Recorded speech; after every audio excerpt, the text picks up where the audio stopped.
Virgil's Aeneid, Book 2, 268 to 286. All right, so the city had a big party, a big religious celebration, bringing in the horse. Let's do quickly what happens in these 18 lines, and we'll go on to the passage.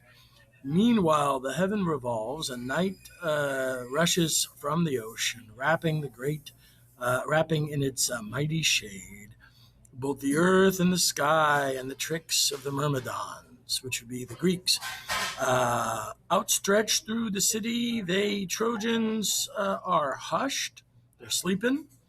Sleep embraces their weary wombs, and even now the Grecian phalanx host was approaching with their ships in line from Tenedos, where the snakes were, through the friendly silence of the tranquil moon, seeking the familiar coasts.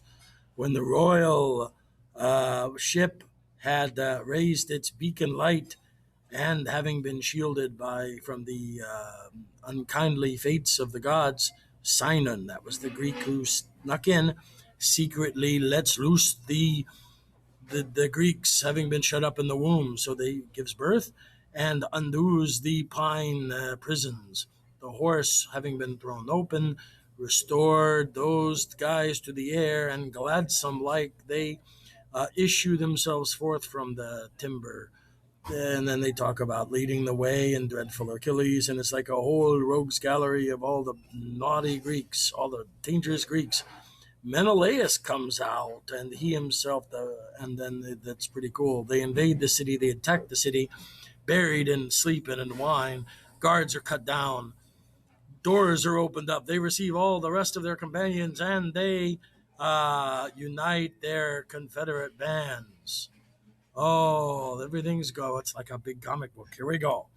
It was the time in which first sleep begins, for dative of reference, the afflicted mortals. And Serpent creeps on, just like the snakes, most pleasingly by the gift of the gods. In slumber, behold, before my eyes, Hector, croaked Hector, seemed, indirect statement clause, to stand to me with very sadness. He was very sad. And he was pouring forth, this is indirect statement clause, a large floods of tears, floody tears, having been dragged, this is referring to Hector as well, by the chariot, two-rigged chariot, as once he was of Achilles. After he killed him, Achilles wanted to, bespoil his corpse. And dark with gore and with gory dust, it's an adjective, and pierced through his swollen feet. Laura probably refers to a Greek accusative respect, in respect to the thongs. So he was tied there. He was pierced through, like sewing. Ah, oh, to me, what sort he was to me. How much changed from that Hector who comes back, having been endued in respect, having put on, notice the middle, the spoils of Achilles, or from hurling the Trojan fires to the ships of the Greeks, dative of direction. He is wearing a squalid beard, an unkept beard, and his concreted hairs with blood.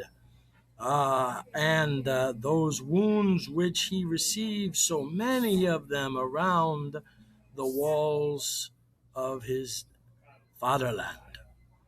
On my own accord, I was seeming, or it seemed to me, weeping myself. By myself weeping.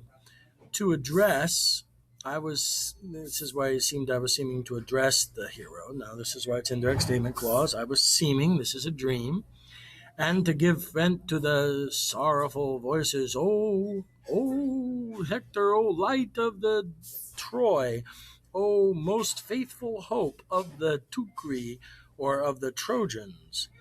What such? What is of what?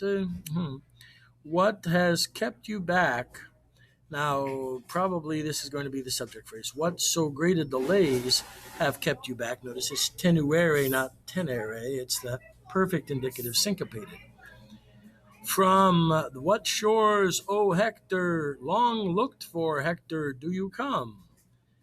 How, now notice it's not as, it's how, because it's indicative.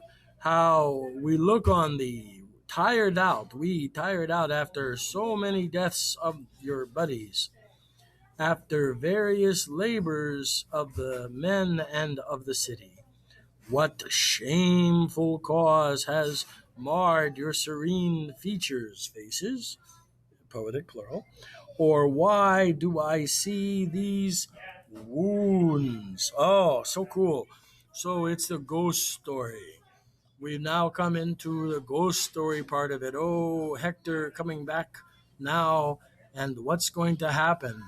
What will Hector say? What will Aeneas say?